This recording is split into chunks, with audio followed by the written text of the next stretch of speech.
Welcome, everybody, to Indiana Basketball Weekly here on the Grueling Truth Sports Network. And as always, the Grueling Truth is powered by betting.net. Betting.net is your best bet for finding the online casino or a sports book that's right for you. Make sure you check them out at betting.net. I am your co-host for the Indiana Hoosier Weekly Show, Mike Goodpaster. Right now, I'd like to welcome in my esteemed guest host, 1977. He got beat by Aurora I've been in the with you Sweet for 7 16. years, and now I'm relegated to a guest host. No. Well, you are the guest. No, well, We've you're been not a doing this guest. show for 7 I don't years, know. and now Shit. I'm a guest Sometimes I host. just think that you sent me Randy Whitman's phone number. Golly. Maybe I should just use Randy. But because obviously in the last 7 years, you've been nothing but bad No, luck for Indiana basketball on this show, Steve, as we have made the tournament, last year? We beat Wyoming. But this year is, as Steve calls it, possibly return to redemption or relevance, whatever you said, Steve. How you doing? return to relevance season, baby. Here we go. I think that I'm doing great. I'm doing great.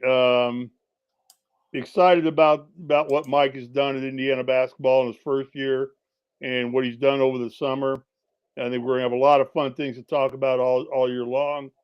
And I think you're going to see a team that is going to return Indiana basketball to relevance, to where we are now going to be mentioned with Duke, North Carolina, Kentucky, Kansas, UCLA, who's had their own return to relevance.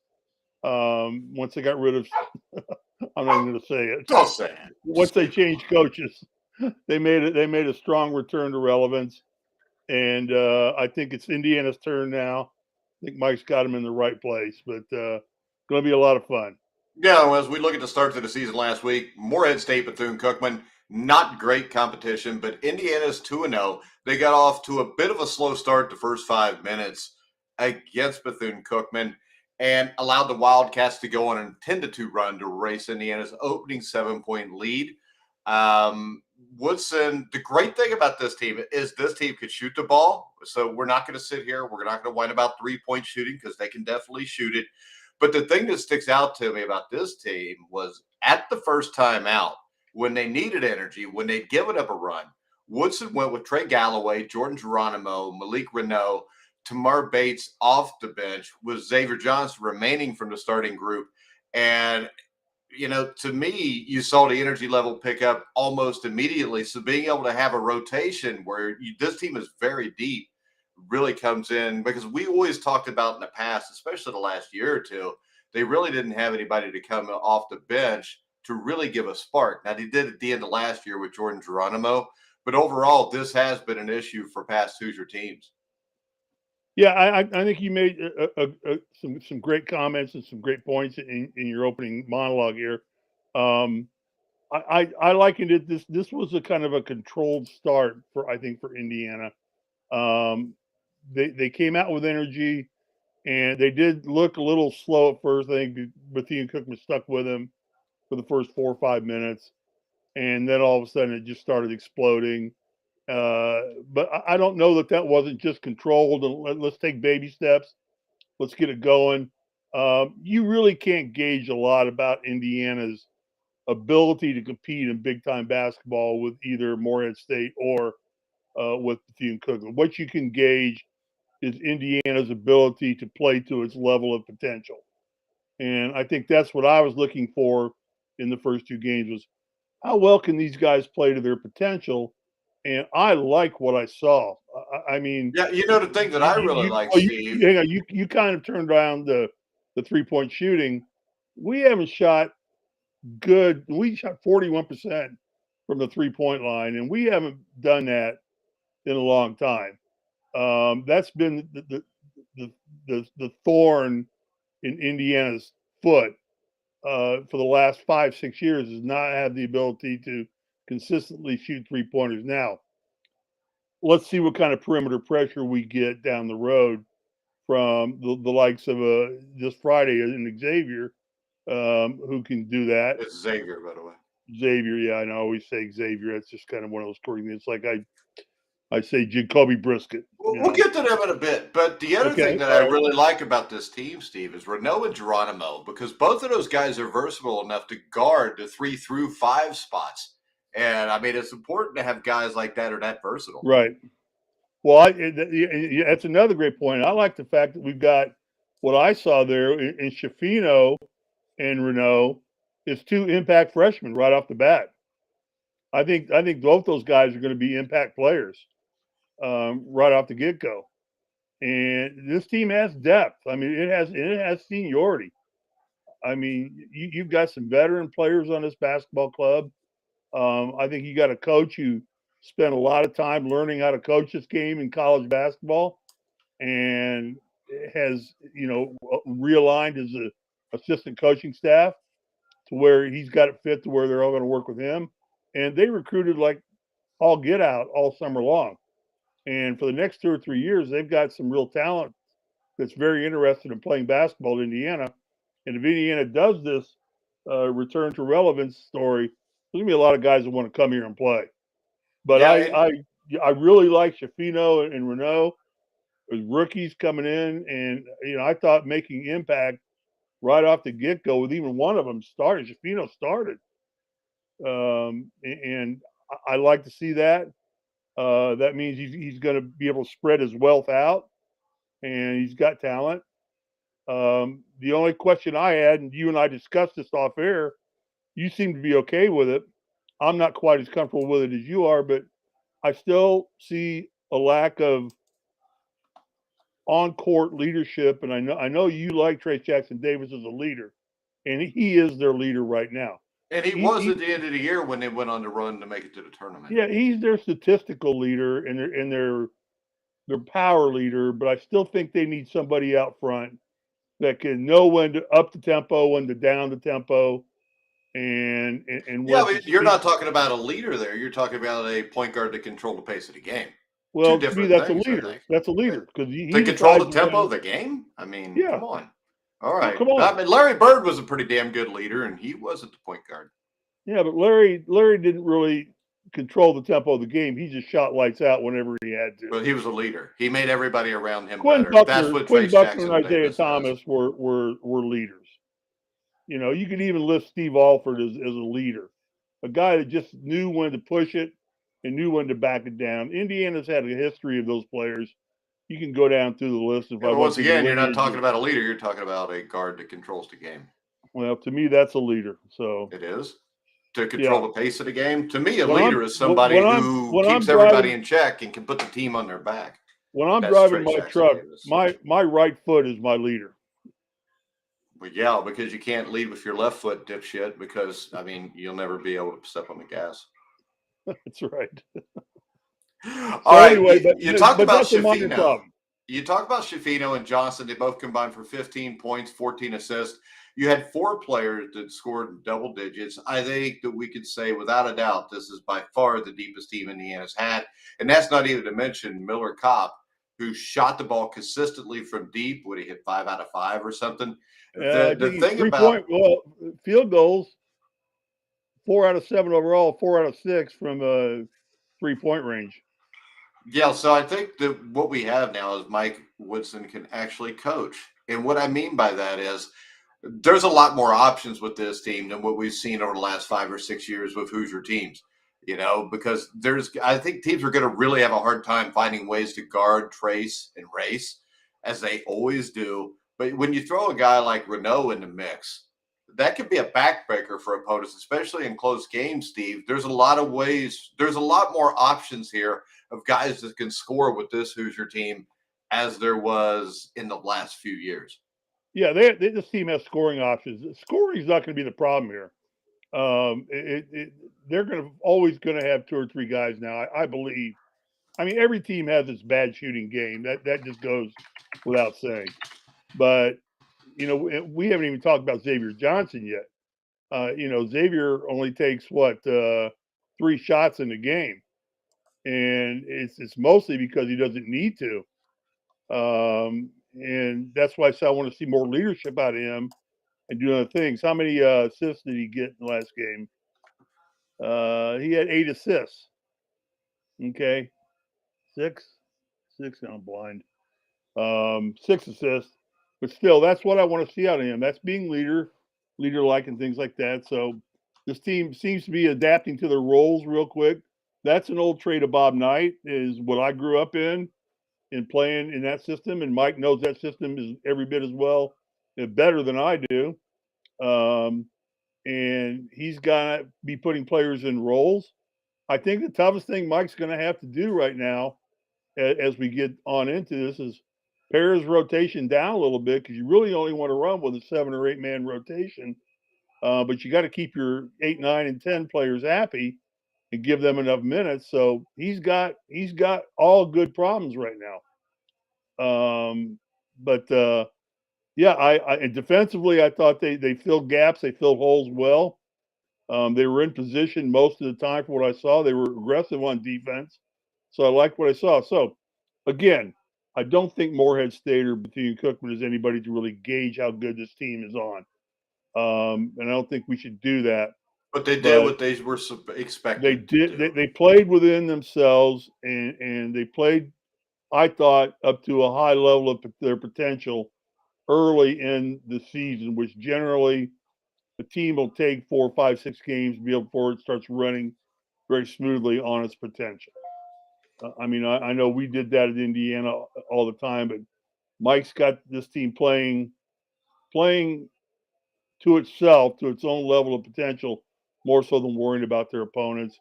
And that was the motto in every locker room I ever sat in at Indiana University. Our biggest opponent tonight is how well can we get to our level of potential. And All right, Indiana's doing a great job of that. But now we get to find out how good they are. And before we look at the Xavier Musketeers in the upcoming battle on Friday night, head over now and see for yourself. Betting.net makes it easy to find all the legal online casinos or sportsbooks in your state. So make sure you check them out at betting.net. All right, on Friday night, Can I make one comment on that? Yeah. Don't follow me when I give you advice on betting on the Colts, because the one time in my life I don't pick the Colts to win against Las Vegas, they turn around and win the game. Yeah, everybody already knew that from watching the show, Steve. That's why you're in last in the pick'em show. Yeah, I should be last after that dumbass move. All right, so we've got the Gavitt games Friday night. The Xavier Musketeers will host the Indiana Hoosiers, and this is a big test for Indiana. Xavier has a solid program. They've got some really good players, and it is very hard to go to Cincinnati and go to the Cintas Center and beat the Musketeers. Now, the Musketeers' most recent game, I believe, was in the Chicago Invitational over the Thanksgiving break in 2007, where Xavier beat Indiana 80-65. That Xavier team was coached by Sean Miller. Now, why do I bring that up? Because 16 years later, Sean Miller's back at the same place where he used to be. And the question here for me, I mean, I live close to Cincinnati, so I'm an Indiana fan, have been my whole life, but I always liked Xavier. I don't anymore, because I think it's absolutely disgusting that you go out and hire Sean Miller, who's been under the microscope from media and the NCAA in recent years. The NCAA held an investigation into Love's corruption with DeAndre Ayton. I think it's a shame that Xavier's selling their soul to try to get back to the NCAA tournament, Steve. Yeah. You know, I guess only way I can look at this in Xavier's in defense of Xavier is you're always innocent until proven guilty beyond a reasonable doubt, and nobody's proven guilty. Under investigation doesn't mean you're convicted. I think he's been proven guilty. They just choose not to do anything about it, because that's what the NCAA does. Yeah. Some people they take down, some people they let go. But I'll tell you, you got a Hoosier native in Jack Nunge, who started his career at Iowa. He's a 7-footer. And he was all Big East last year. He's a double threat, no matter who the opponent is. Nunge ranked 18th nationally in offensive rating last season, according to KenPom. And he has really a great ability to stretch the floor. Makes him really difficult for other bigs to guard him off the perimeter. Nunge shot 36% from beyond the arc last season. I think Indiana could have a tough time defensively if Nunge is hitting from beyond the arc and he can spread the floor a little bit. I don't know. This is a game where I put Renault on him right away, and I don't know that I want to risk Trace Jackson Davis or Race Thompson getting into foul trouble. Let's give Renault a shot. Let's see how good he is. right off the bat. Let him have him to start the game with. Well, see, I think you almost have to because Ray Yeah, Thompson and Trace Jackson Davis haven't really proven themselves to be above average perimeter defenders. And Nunge is a guy who can take you out 20, 23 feet away from the basket and score on you. So, also his ability to drive to the basket, I would worry about Race or Trace getting in foul trouble. So, I do think they have to go somewhere else to find a guy to guard Nunge or yeah. Nunge. And I like I said, I go right with Renault. Just he's got some physicality to him. He's got some speed and size. And yeah, I would just throw him out there, throw him to the wolves real quick, and throw him in the pool and see if he can swim. It's a good Yeah, and opportunity to learn about him early on. We can count on him once they get into the meatier part of their schedule. Yeah, and this was a team that last year had Indianapolis natives Paul Scruggs suffered a devastating torn ACL in an NIT game against Florida. Of course, Xavier went on to win the NIT, but Scruggs basically finished his fifth season at Xavier, second on the team in scoring, leading the team in assists. He's gone. Now, to fill the void, Sean Miller went out and added Solly Boehm, who's a 6'3 grad transfer from UTEP. Boehm was named All Conference USA second team after a great campaign last year where he averaged 20 points a game. And then you've got a rising junior in Colby Jones. Now, to me, though, I think this is a part of the game where Indiana has a huge advantage. I think Indiana really against the Xavier team needs to push the tempo. And I think Indiana has the better guards here. And I think if you don't do that, and you got Nunge and you got Zach Fremantle's a damn good player, average double digits, I think his first 3 years. And, with Fremantle and Nunge, they can give IU trouble up front. I think the difference in these teams is at the guard position where I think IU is the superior team. No, I agree. And that's the depth of Indiana basketball right now as we're seeing it. But we'll get an understanding of how good that depth is. Xavier's going to. I mean, say what you want about Sean Miller. He's not a bad coach. I mean, Well, he had. nobody is if they get to buy their players. But go ahead. Yeah, that's true. Yeah. Okay, John Wooden. Dean So Smith. Dean Smith. Yeah, Dean Smith should have won like more than John Wooden did, but he didn't because he overrated as hell. Bobby Knight owned Dean Smith. That's the good thing about doing an Indiana basketball show. You ain't got to worry about no dumbass North Carolina fans watching. The other person that strikes me here, Kiki Tandy, who was a great shooter, he is out for the season. So the only other option you have, the main 3-point shooter for Xavier, outside of maybe Boehm, would be Adam Kunkel, who hit 35% of his threes last year. And, it's really difficult to project what you're going to see from either one of these teams because both teams have been undefeated. They haven't played anybody very good yet. So I think both teams will find out about themselves. But when I look at this game, Steve, I think the advantage here comes at the guard position, really, with the Indiana Hoosiers. Yeah, we haven't even talked about Galloway yet. Trey Galloway is. Yeah, we haven't talked much about Geronimo either, who can play about Geronimo anywhere. and Trey Galloway are two guys. Again, this team's got so much depth. We're trying to keep this to like a 30-minute show. And you got so much to talk about. But yeah, Geronimo and Trey Galloway are two guys that showed extremely well against Bethune-Cookman. A lot of heart, a lot of hustle on the court, a lot of mixing it up with people, hitting clutch shots. If there were any clutch shots after the first 5 minutes of the game. But yeah, I agree. The guard play here, they're strong at the guard. They're strong inside. Test your two rookies that are going to be, contributors right off the bat. Let's get them involved in the mix. And this is a great opportunity for Indiana to continue to learn and develop as they move along. So I think it's a good test for Indiana going away to. It's going to be I would say a fairly hostile crowd. It'll be very hostile. Yeah, I think so. There will be a lot of Indiana fans that slip into the Centos because Indiana is right on the border, about 20 minutes from the Centos. I mean, and the proximity of Bloomington and Cincinnati it's a good rivalry game, a regional rivalry game, so to speak. So yeah, I like this game early. I think this is a good scheduling call for Indiana to go on a road and play this game right away. I thought it's what we've complained about for most of the last decade. Yeah, we've talked about playing too many home games against putz opponents, and we open up with two that just give us a chance to dial things in a little bit and see how good we are. Because the hardest part of the preseason and the summer is you just constantly are playing against yourselves all day long, every day. You're practicing against yourselves. You're scrimmaging against yourselves. You're getting tired of each other. You're getting tired of the nuances of every other player. You get to know the nuances of every other player. Fouls aren't called generally in practice for the most part. So these are two good games. And now I really like this game Friday night against Xavier. They're going to put up a fight. Sean's going to, he's going to figure out something to do to give Indiana some trouble, at least for a while. But now we're going to see how good Indiana is. Get these freshmen involved. I would give Miller Kopp an entire green light. Just tell him, Miller, when you're out there and you're open on the perimeter, shoot the rock. That's what you're here for. That's why we brought you here from Northwestern. So develop one or two players. Geronimo's capable of hitting the three too. So they've got players on this team that can shoot the rock. Let's get them shoot. Let's keep their confidence up, and not a time to be beating players down or be rating them right now. Just keep everybody up, get them going, build their enthusiasm, their confidence, and let's go have fun. All right, right now, guys.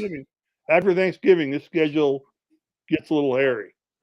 All right, guys, we're going to go ahead and look ahead of the next maybe month. But before we do that, make sure that you go check out Betty.net. Betty.net finds the best promotions, offers, and bonus codes so you don't have to.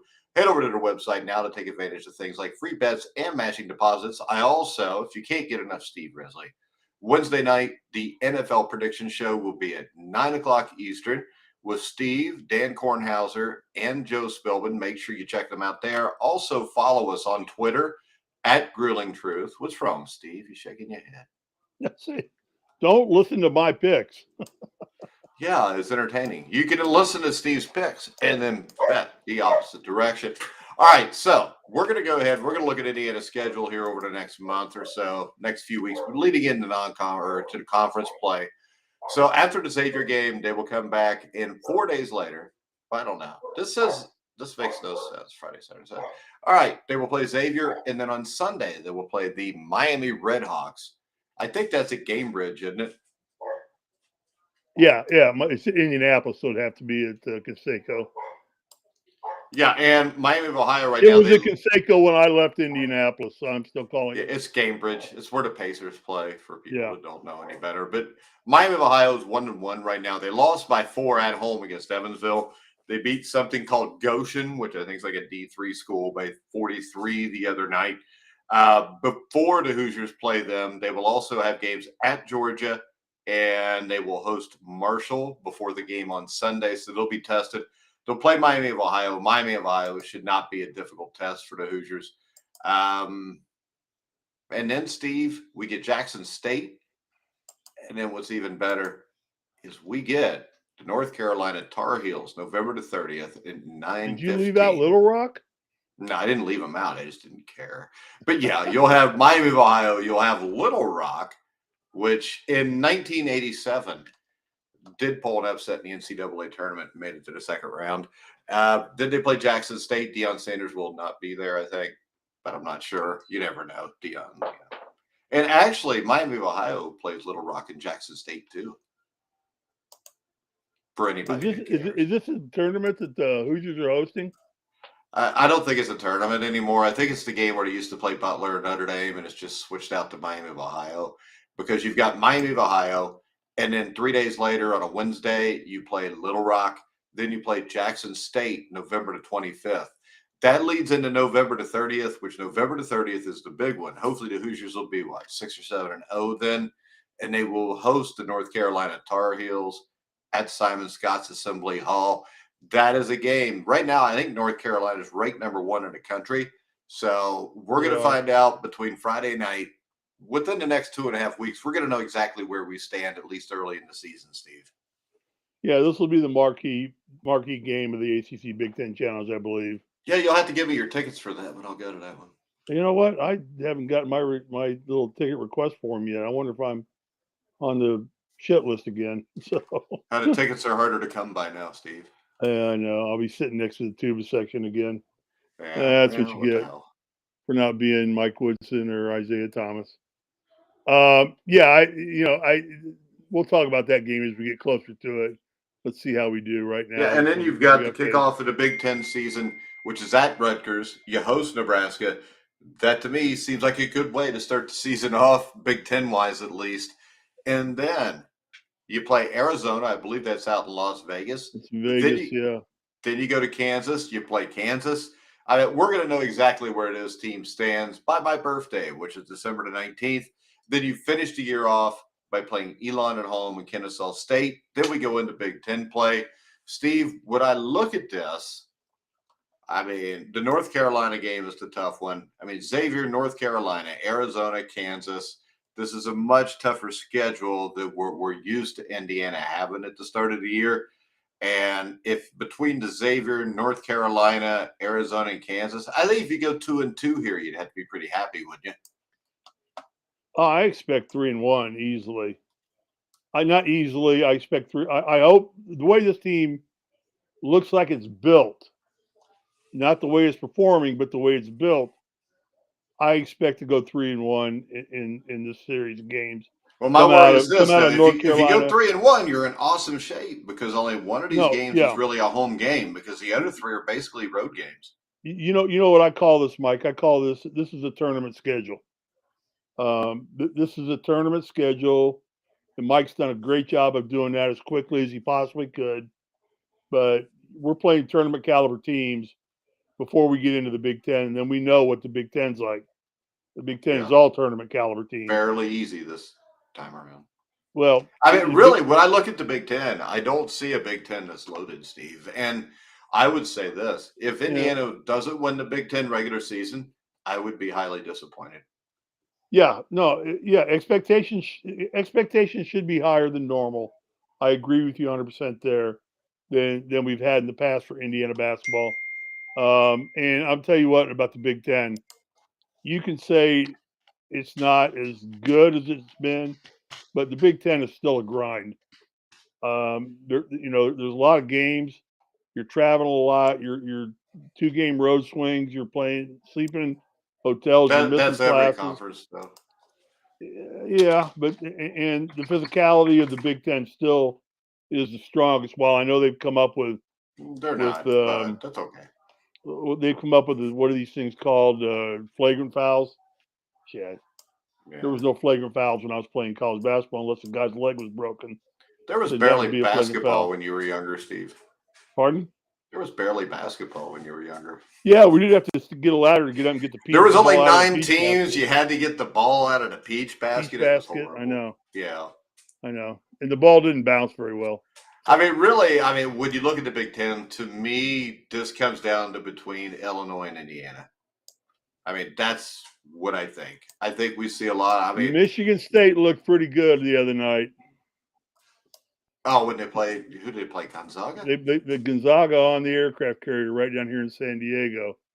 Did they beat Gonzaga? What a neat venue. What a neat venue for a game. As long as it's not windy out. It wasn't windy out.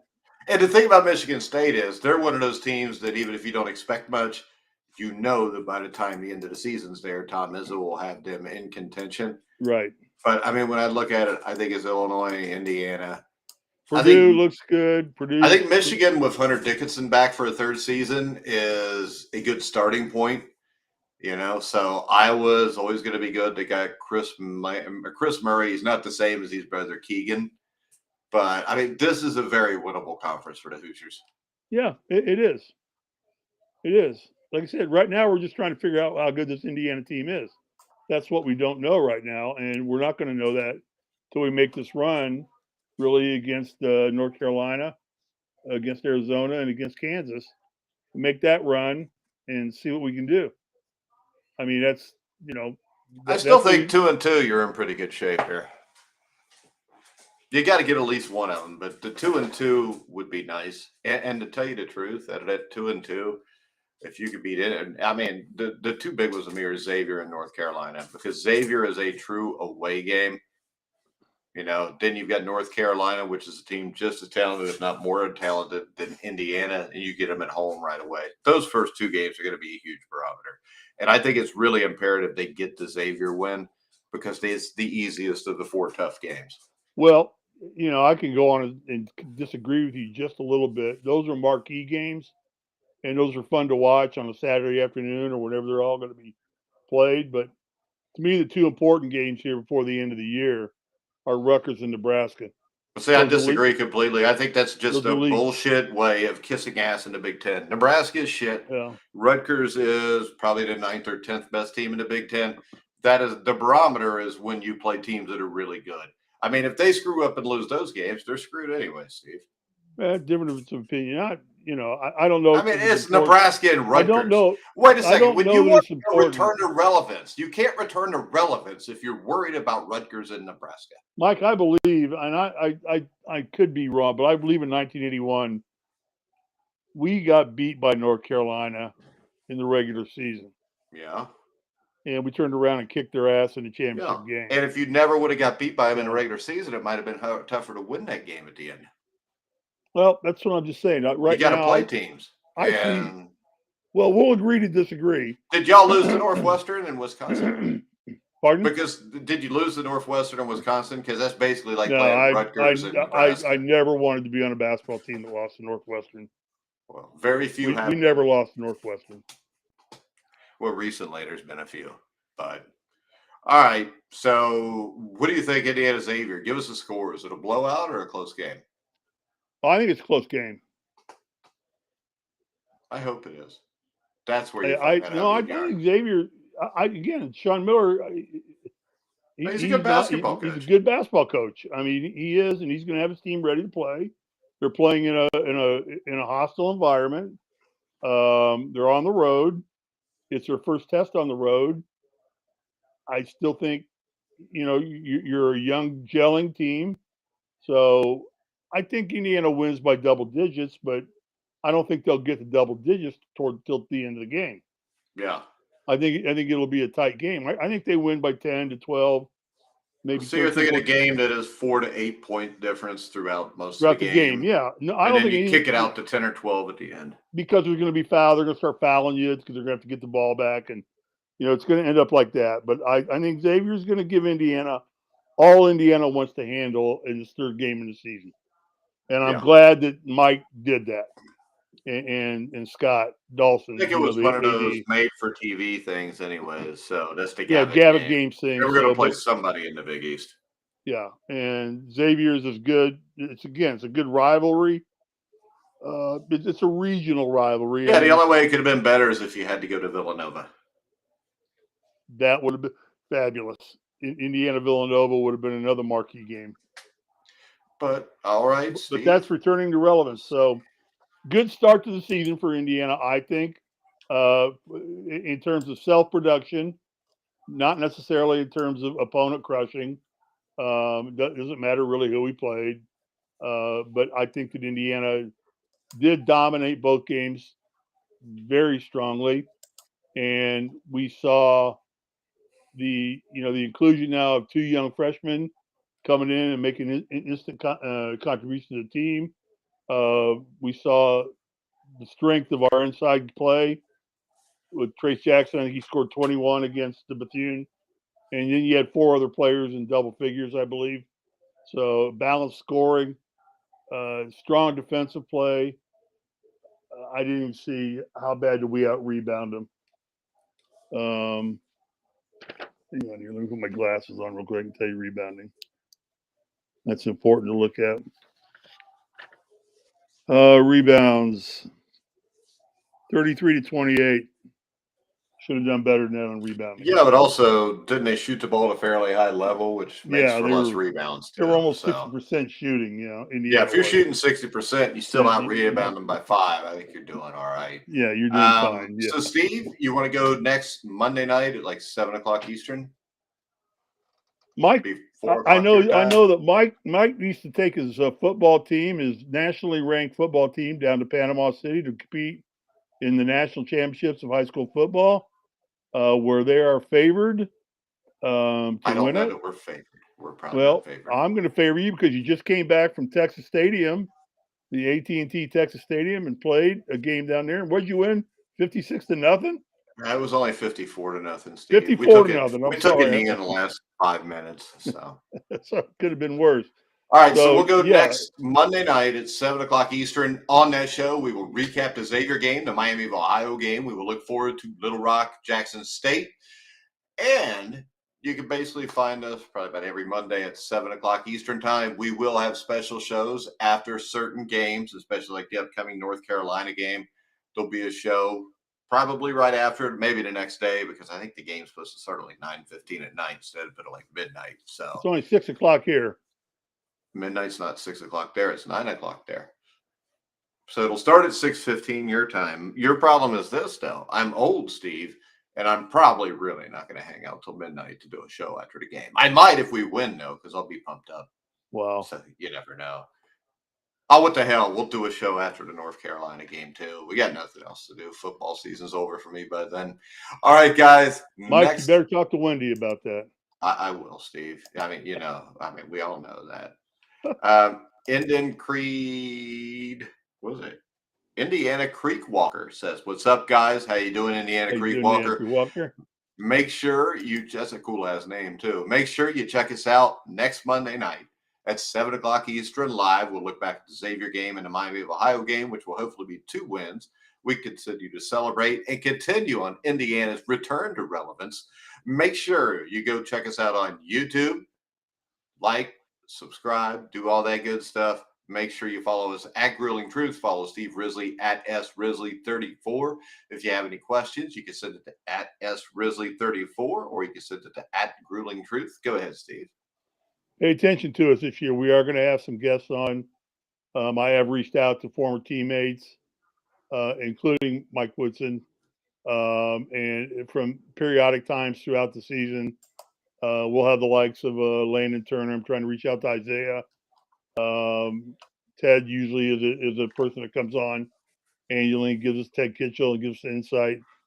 And we'll have some people on throughout the year that will just give you a real good look at Indiana basketball. I think it's going to be a fun year.